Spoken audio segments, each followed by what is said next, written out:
Welcome back to another Pokemon What If Wednesday, where every Wednesday morning we go through last week's investing and collecting questions, where your guys' questions will actually be featured in the video, and one person's question will help me make the thumbnail every single week. So please drop your questions down below for a chance to be in next week's video, and if I did comment to you saying great question, I might use this and I didn't, please put that same question down again and put repeat question, it'll get moved to the top. And I'm a little behind right now since I went to Seattle for card party, but I promise I'll get caught up, so just please keep putting those questions down and I will get to them. And then, two, I'm not saying I'm some guru who just knows everything, but when I'm unsure, I always like to talk it out with a few people. It always helps me make my final decision. But before we get started, we do have to give a big thanks to our video sponsor real quick, and that is ARIZONATCG. If you guys have a bunch of graded cards you're looking to sell and you don't want to deal with a bunch of people lowballing you or, having to ship cards out constantly every other day, then ARIZONATCG is perfect. You just send them all your graded cards. They're going to take professional scans and they're going to post it to their massive weekly eBay auctions. And the best part about all this is they charge almost the exact same amount as if you started your own eBay store. But this eBay store already has 100% positive feedback and gets a ton of views. And I think they have like almost 5,000 followers now. And then two, now through October, if you use the code BEARD at checkout, you receive 50% off their already low consignment fees on your very first submission. So definitely check them out. I'll have all the links in the description. And I also have to mention I did my first ever interview with JOHTO Jake. So definitely go check out his channel and watch that video. I think it's like 30 minutes long. But yeah, that is the very first interview I have ever done on YouTube.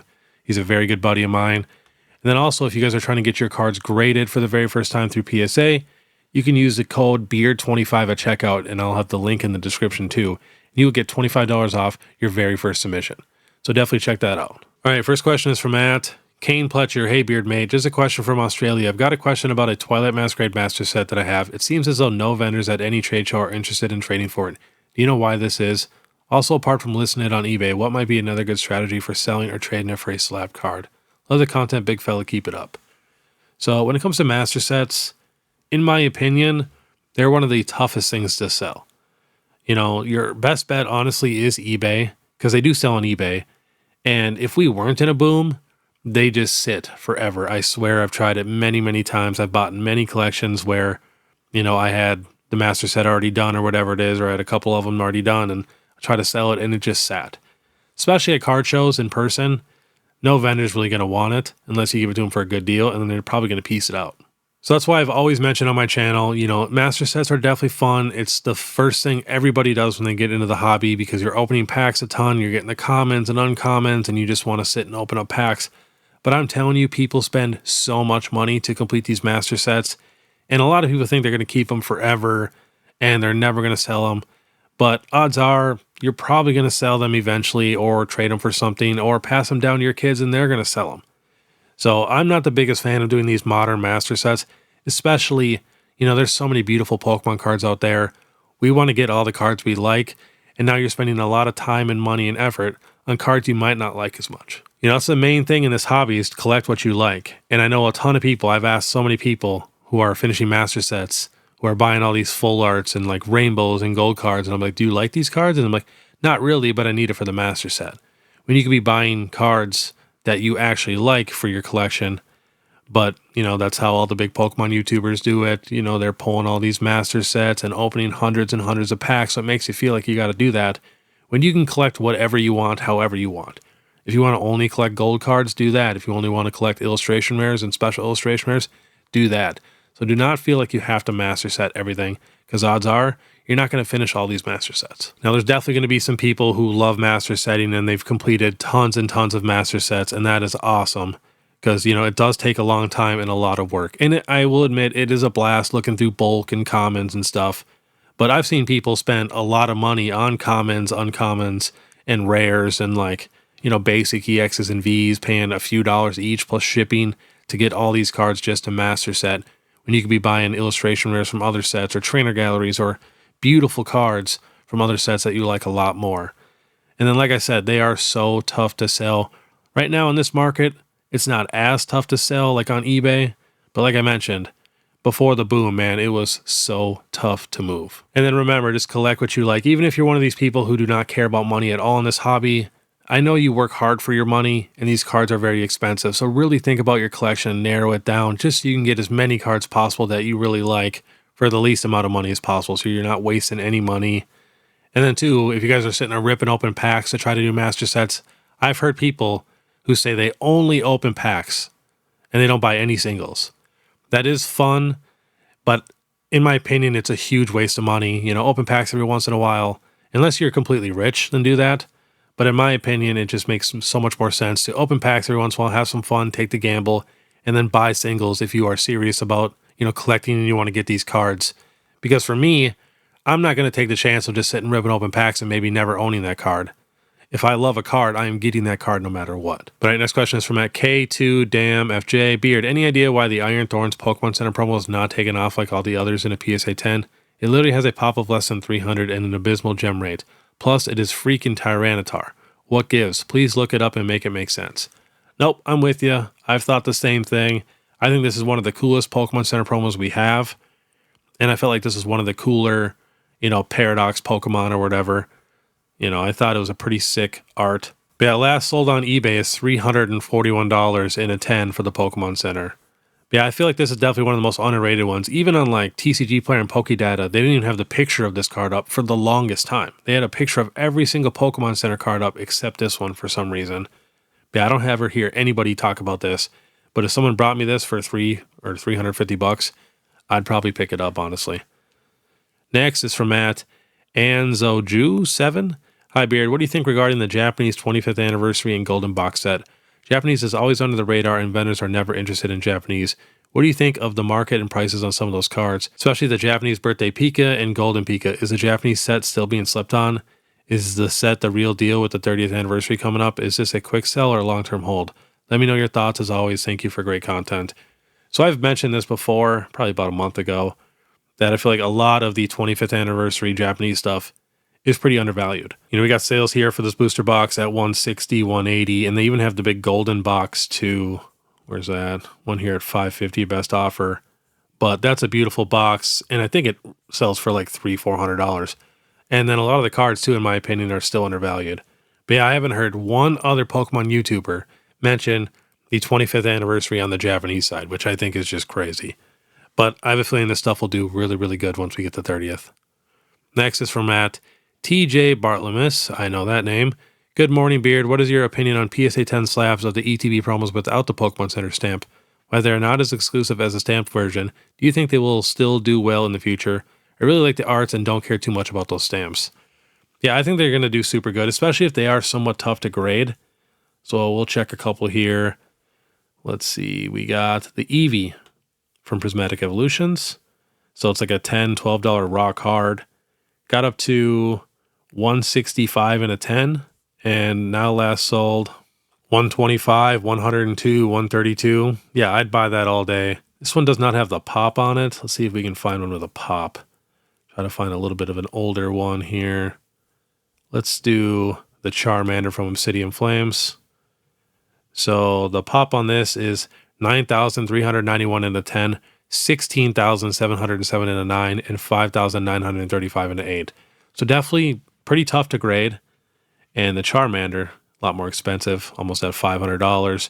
Coming down right now, the last sold about $340, it says. But yeah, I think some of these are definitely going to be a solid pickup. And especially if they're coming down in price right now, just keep watching them and hopefully they get even cheaper. But I love getting the promos that are somewhat tough to grade. And like you said, you don't care about the stamps. There's a ton of people out there that do not care about the stamps and will never even want to buy a $1,000 Pokemon Center stamp promo, to where this is your only other option. Next is from at Edgar G6. Almighty PokeBeard. Cubone is my favorite Pokemon of all time. I really want the Chinese exclusive that just came out, but I'm worried about buying a fake from eBay and the shipping tariffs of buying from the Chinese market. Any suggestions on how to acquire this card would be super appreciated. So if you're ever worried about eBay, especially with fakes and stuff, you can check out their eBay store and see what their feedback is. And that'll usually let you know. And if you're worried about tariffs and stuff, it shows you where everything is shipped from. You know, China, Hong Kong, China. This one says located in the United States. You know, they're asking a little bit more than some of these other ones. This one's got it at $76, but I clicked on it and he has no reviews. So he's a brand new seller. So that's a little sketchy. And then too, they also put or best offers. So you can always shoot them an offer. And I'm sure you can get it pretty close to the same price as these other people. But I have a feeling these cards will come down in price a little bit more. I mean, look how many this guy has right here of Cubone. So, yeah, I'd probably wait just a little bit longer. And I feel like you could probably pick it up for $50, $60, maybe $70. I think would be a solid pickup. But yeah, I feel you. Sometimes it is sketchy buying some of this stuff. But like I said, you can just click on any seller. So we'll just do this person from China. 99.2% positive feedback with 370 reviews. So that's not the best positive feedback with only 370, to be honest. We'll check the United States guy here. So 100% positive feedback, but only 75 reviews. But that's not bad, 100% positive feedback. At least he's, taking care of every customer he's had. But yeah, if you just click on a bunch of these stores and stuff and just try to find the best reviewed one, and then you can even follow that store too, so that way you don't have to sit and look up a bunch of stores every time. But yeah, your best bet to avoid the tariffs and stuff is just doing the United States for sure. I also like that card. I'm definitely trying to get a bunch of those when they get cheap. Next is from JOHTO. Hi there, question. Do you see any future of the Celebrations Shiny Magikarp? I feel like this card is very underrated at the moment. It is also way more obtainable than the original Shiny Magikarp. I 100% agree. Let's see, where's the Magikarp? Right here. Shiny Magikarp. Let's see, that's the all-time. This card was very expensive when it first came out, $610 in a 10. So it has potential to get back up there. And it got up to $250, and now it's coming down a little bit. Last sold $185, $168, $190, $200.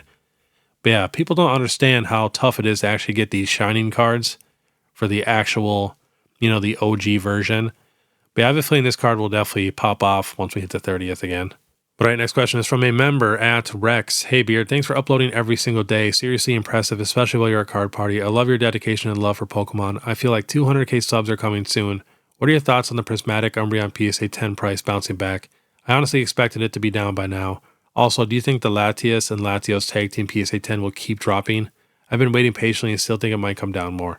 Thanks again for making this community so fun. So, I think that Umbreon EX is ridiculously overpriced in a PSA 10 at the moment. I mean, it got up to $4,500 and now last sold $4K, $3,950, $3,950. But yeah, there's just not a ton of these graded yet because it's pretty tough to pull. A lot of people are holding Prismatic Evolutions, and I'm sure there's a bunch of these out there getting graded right now as we speak. But I'd probably hold off on buying that one right now, especially we're in the biggest, hottest time in the Pokemon market ever. So, it can definitely come down in price. A lot of things that are going to come down first is the PSA 10 modern cards, because that's literally what happened last time during the last boom. And, this Umbreon should not be this expensive. And for the Latias and Latios Tag Team, that card's going to go up and down, up and down. So if it is going down right now, I'll just, keep watching it, and hopefully it goes down a little bit more. And then probably once it levels out, and if the Pokemon market is still pretty hot, I'd probably pick it up, because it'll probably just bounce right back up like it's been doing this whole time. Next is from @DarkSplurge. Hey, Beard question. What do you think of Rainbow Rares? Some are super cheap considering how hard they are to pull. I just picked up the Umbreon VMAX one from Evolving Skies. Do you see long-term potential in these? So I definitely see some potential in there. I know a lot of people don't like rainbows, but they'll like them once we get a new one that's crazy and it's, $1,000 for a rainbow card, and then it's going to make all these other rainbow cards go up in price or something like that. You never know what's going to happen in the future. We've seen many, many times where people hated cards and then they go crazy later on. And a lot of them are very affordable, like you said, and they're tough to pull. I mean, the Charizard V-Star from Brilliant Stars is $61, and that card is ridiculously tough to pull, and Brilliant Stars is getting very expensive. I mean, the most expensive rainbow here is the Charizard VMAX from Champion's Path at $168, and then the Pikachu VMAX at $147. But I love to pick up cards that people do not like, just in case in the future, they pop off. You never know what's going to happen. But yeah, there's a ton of cheap rainbows. Lugia V-Star, $35. The Gyarados, $31. Dragonite, $32. Mewtwo, $39. And then even the tag team rainbows, the best rainbows we've ever gotten, are still very affordable. And Cosmic Eclipse, that booster box is so expensive. I mean, just look at this Vileplume rainbow right here. You can't tell me that is not a beautiful rainbow rare. I mean, that's basically a rainbow illustration rare right there. That thing is insane. But yeah, I am also collecting all the rainbow rares. I recently got a decent rainbow lot in that had a lot of the cooler rainbows, so I really don't need that many more. And like I said, a lot of them are very affordable, so it would not take me very much to get every single rainbow card. Next is from @Apex. Hey Beard, how do you feel about the Pikachu and Zekrom GX SM248 in a PSA 10? It's around $250 to $260, and the box it comes out of is around $230. Seems like a decent buy, especially considering how crazy all the other tag team promos went. and also since there's a ton of hype for gold cards right now with the new Mega Evolution set. So I'm also a big fan of this card. I got a bunch of these boxes, and there's also a Charizard version too. And in my opinion, these are some of the best gold cards we've ever gotten. And they're not super tough to grade though for being promos. I mean, there's 4,200 10s and 3,700 9s, 1,100 8s, but there's not a ton of 10s out there. Last sold in a 10 for the Pikachu, 225, 226, 227. I feel like that's a somewhat safe pickup. You know, it's a cool, unique gold card, tag team. We got some gold hype. And like you said, the box is getting pretty expensive. You know, wait till that box is $500. All right, next question is from Joshua Kim. Hey Beard, a quick question. Generally, how do you think graded pop counts and gem rates really affect a card's price? With tens and thousands of 10s for a lot of modern chases, which are fetching heavy prices right now, if the hype were to slowly leave the hobby, how much could this affect prices of graded cards? Does pop count even matter? Is this a new norm for modern grading? So that's a super good question. Now, I've even heard a lot of other content creators say that pop reports don't matter at all, which I strongly disagree with. I've been looking at pop reports for over 20 years now, and I'm telling you they matter. Now, if we're talking about the most popular Pokemon cards in the most popular Pokemon time in Pokemon history, then of course a high pop doesn't matter, because if there's 5 million people that are collecting Pokemon, there's going to be at least 50,000 people who want, you know, that certain card in a PSA 10. But when pops really matter, especially high pops for these modern cards, is when the Pokemon market cools off. That's when you will see a lot of cards go way down in price. Because you got to think, there's so many of them on the market that it takes a while for them to sell. People want to sell their cards right away because everything's going down in price. So people will constantly undercut each other and undercut each other and undercut each other, and it just makes the price go down even faster. And also, you know, people still want that card, but if everything's going down in price, people get kind of afraid to buy those cards for that kind of money, because they think if they're going to buy it at $700, it's going to be $500 a month from now. So, you know, it makes people really afraid to buy those cards. And I've seen it many times. You know, at the beginning of the Scarlet and Violet era, every single alternate art was basically cut in half in price. And then even during the Sword and Shield era, the cards weren't even that expensive. I mean, we're talking, you know, $100 was a pretty expensive alternate art. You know, $200 was getting kind of crazy. You know, $300 was like the max. So, you know, high pops definitely matter. And then if people are saying pops don't matter at all, go look at the low pop cards. We even have low pop illustration rares that are worth way more than super popular special illustration rares, just because there's only 500 of them, you know, in the world, or 700 or 1,000 compared to 10,000.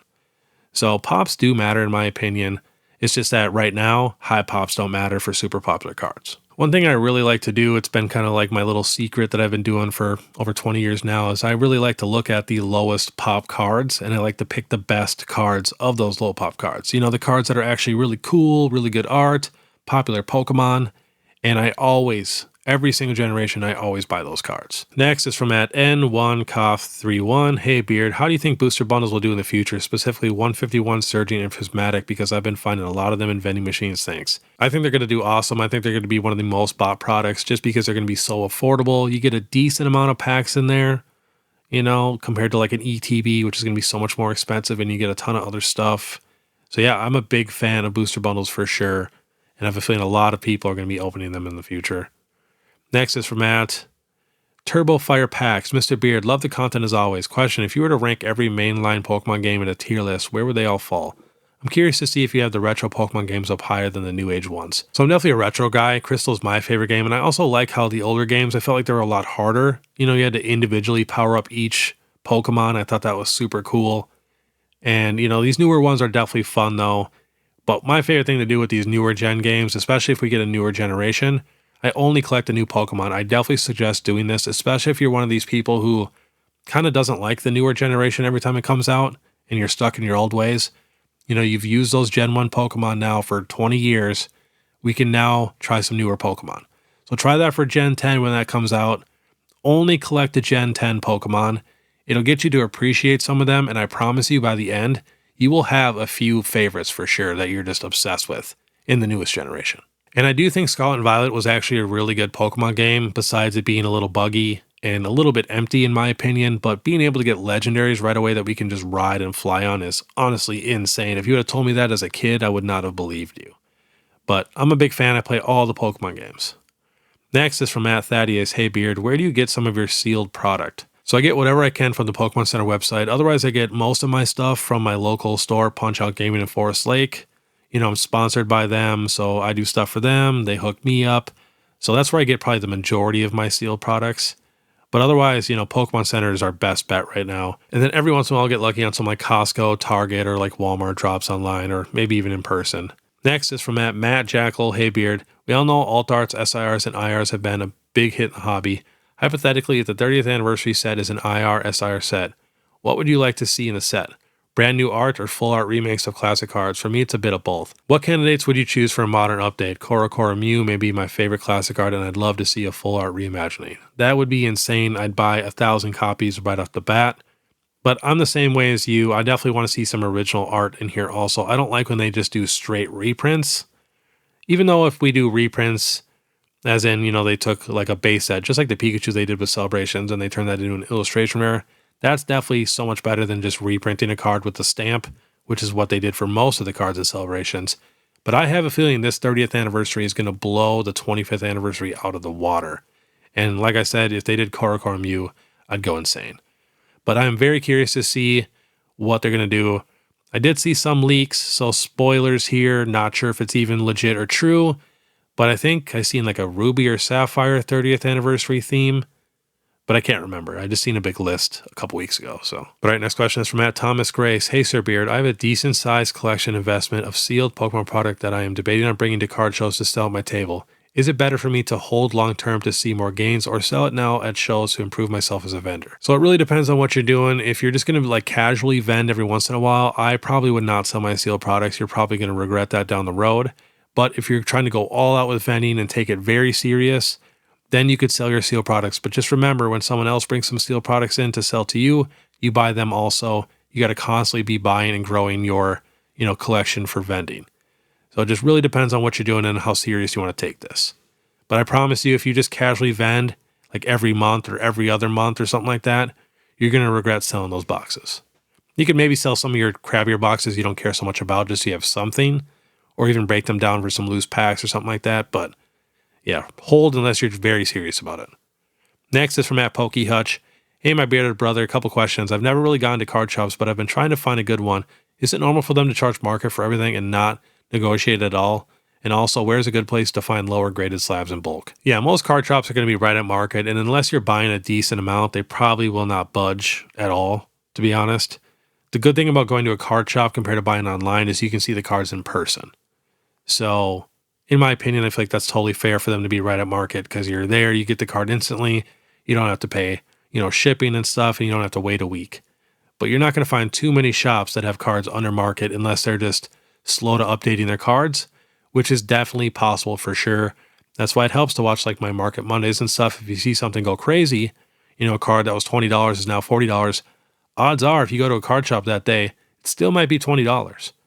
So, just always got to look for good deals and you got to know prices. And then if you're trying to find lower graded slabs in bulk, your best chance is probably eBay, to be honest. Next is from @2J Jordan. Hey Beard, are there any Scarlet and Violet sets you have not and will not buy into for investment purposes? And I would love to see your full seal collection. So my full seal collection is in storage. I keep most of my high-end stuff there. And then for here, I guess I'll give you guys a little clip. I'll take a video with my phone and show you what I got here. This is basically everything that I've gotten in like the last year. And once this gets all full, I like to package everything up nicely in totes, make sure everything is protected perfectly, and then I bring it to the storage unit. And I just like that. It just makes me feel safe knowing there's somewhere else. I'm very paranoid when it comes to stuff like this. So I always think of like house fires. And, if you go look up how many people have house fires every day compared to fires in like storage units, it's crazy difference. So I just feel like it's so much safer doing it there. And then for me, when I do my seal products for investment for my booster boxes, like I always say, I like to get at least a minimum of 4 of booster boxes of every single set because you never know what set's going to take off. There was not one person here on all of Pokemon YouTube who thought Obsidian Flames was going to be one of the most expensive Scarlet and Violet era sets. Same thing in the Sword and Shield era with Rebel Clash or Sword and Shield base set. You just don't think it's going to happen. But there's usually 1 or 2 sets of every era that really just doesn't get a reprint. So that's why I personally like to invest into every single set and then, go crazy in like the top 3 sets. which is why I have an entire tote filled specifically just with Paldea Evolved booster boxes, because I felt like that was such a good set, and, you know, it was one of my favorite sets, so I went all in on it. But yeah, I'm a big fan of just getting a little bit of each, and I've always said this too, I always like to get at least 4, so it gives you options to sell, trade, do stuff with. If you just get one of everything, it's going to be tough to sell in the future because you might get attached to it, or it might become an entire collection that you just cannot sell anything from. So always try to get doubles for sure. Next is from John Crow. As a general rule of thumb, how do you navigate items that have reached all-times high? Do you invest still if you believe they'll go up, or is it best to accept you missed a boat and move on? Example, Fusion Strike booster boxes up to 1,000. Would you buy expecting it to go up further or look elsewhere? So it really depends on what you're doing. If it's for collections and you got to get it anyways, you might as well just buy it. But if we're talking purely investing, you just got to think about it like this. Would 5 booster boxes at $200 a booster box get to $400 faster than Fusion Strike going from $1,000 a booster box to $2,000 a booster box? So that's a good way to think about it too, because a lot of times, a lot of these cheaper boxes goes up a lot quicker than some of these more expensive boxes. And if we are talking about long-term investing, if you do buy a really popular box of a really good set that is out of print, odds are it's just going to keep slowly rising. But like I said, it might take longer for that to go from 1K to 2K than a box going from like 100 to 200. So you got to keep that in mind always. And then if we're talking about cards, getting stuff, you know, when it's at the highest, the only time I would ever even think about doing that is if we're talking like the 3 most popular cards in the entire era. And then, even then, you know, the most popular cards always go up and down, up and down. They just don't usually go back down to where they originally were. So that's why like the Latias and Latios card right now is going down in price. One of the most popular modern cards in Pokemon history. But it's not going to go down to, you know, $1,000 raw card. It's just going to dip a little bit and then go back up. So when it's one of the most popular cards and you're thinking about buying it, I just wait for that first little dip, and then I usually buy it in that dip, and then long run, I'm usually pretty happy. Because imagine the people that are still waiting to buy the Umbreon VMAX or the Latias and Latios, you know, stuff like that. And that's another thing too I see a lot of people do when they start like sealed investing is they kind of turn it into a collection and then they become a sealed collector. And then that forces you to buy these super expensive boxes to finish your collection that might not do as good as some of these other sets that are much cheaper and, you know, affordable and stuff like that. But all right, next question is from Dexterous. Hey Beard, would you sell or trade a Pokemon Center Celebration ETB for regular Prismatic Evolution ETBs or wait until the 30th anniversary to sell or trade? Definitely do not do that. I would never trade a Pokemon Center ETB for any regular ETB besides maybe like Evolving Skies or Team Up or Cosmic Eclipse, something crazy like that. And definitely do not get rid of anything Celebrations until we hit that 30th anniversary. Next is from Mr. Evan 66666. The real question is, do you like the base set Dragonair more than the Obsidian Flames Ninetales? So I will admit the Obsidian Flames Ninetales has slightly better art, but I do think if we turn that Dragonair into an illustration rare, like we took that same art and just extended it, you know, and made it look like a perfect illustration rare with that nice shine, I think it would come super, super close. But again, I still love the Dragonair 1,000 times more. It's just so much more nostalgic for me. And that's why I am collecting every single version of that card in a PSA 10. And I probably have the biggest Dragonair collection in the entire world, in my opinion, for card-wise. I have every single card, even like non-official Pokemon cards that I could possibly find. So that's why I'm going to get all the PSA 10s now too. But yeah, that Ninetales is tough to beat. Next is from Corey Andrews. Dear Beard that is cheered yet feared. A beard no one could smear that is truly top-tiered. That was perfect. As a Poke investor and collector, it's obviously hard to get a hold of product to open, let alone keep sealed. With the Costco ETB bundles being basically the same price as a single ETB at Target, would it be a decent idea to open the Costco bundles to keep the ETBs for my sealed, then open the bundles for the Chase and Binder collection? So, yeah, you could probably do that. I mean, if you are going to open up something, that's probably the smartest thing to open up, keep your ETBs sealed. But again, just try to buy singles if you can, especially right now. Just think about, you know, how much that box costs you and what you'd be happy to pull. And then go on TCG Player or eBay and add up all the cards that you would need for that same amount of price. And would you be happier, you know, with those cards guaranteed? Or are you going to be pretty upset if you open that entire box and you don't really get anything that you need? So just think of that first before you open those. You know, just because the market is so crazy right now and it's so tough to find products. But if you really got that itch where you want to open up something, yeah, I'd definitely probably open up the Costco tins. And last on the list is at Fat Kid Slaggin RL, my beard hero. Just wondering what you think of Brilliant Stars. Was going around and trying to buy some sealed booster boxes and no one had any at 3 of the card shows I've gone to. Thanks for all your advice and content. I'm a big fan of Brilliant Stars. It's one of my favorite sets. We got multiple Chase Charizards in there with one of the best Trainer Gallery sets. So yeah, I've always been a massive fan. Yeah, I think I have more Brilliant Stars booster boxes than any Sword and Shield booster box besides Evolving Skies, of course. But yeah, I'm a big fan. I definitely went pretty hard into Brilliant Stars. But alright, that was today's Pokemon What If Wednesday. And I do apologize, I'm very behind. So just please put in your questions down below and I promise I will get to you. And then too, I think next Monday, I think I'm going to drop my brand new merch. We're coming out with a brand new shirt design for the first time ever on YouTube. It's going to be crazy. As you guys know, I don't really rock a lot of Pokemon gear or merch. I'm not a big fan of most of it. So I felt like this merch was perfect for the person who might not feel comfortable rocking Pokemon merch wherever they're at. I think it's the perfect in-between. And in my opinion, it is the coolest merch. So definitely keep your eye out for that. And then like I mentioned before, if you guys are trying to grade for your first time, click my link in the description and use the code BEARD25 to receive $25 off your very first submission through PSA. And then too, if you guys like this content, please make sure you subscribe, hit that notification bell, leave a like and comment. If you guys want to support more, you guys can check out my Instagram, my TikTok, or my YouTube membership. It's only 99 cents a month. But alright, I want you guys to have a great day. And if you guys want to watch my last Pokemon Market Monday, which was a crazy one, click this video here. Otherwise, we'll see you next time.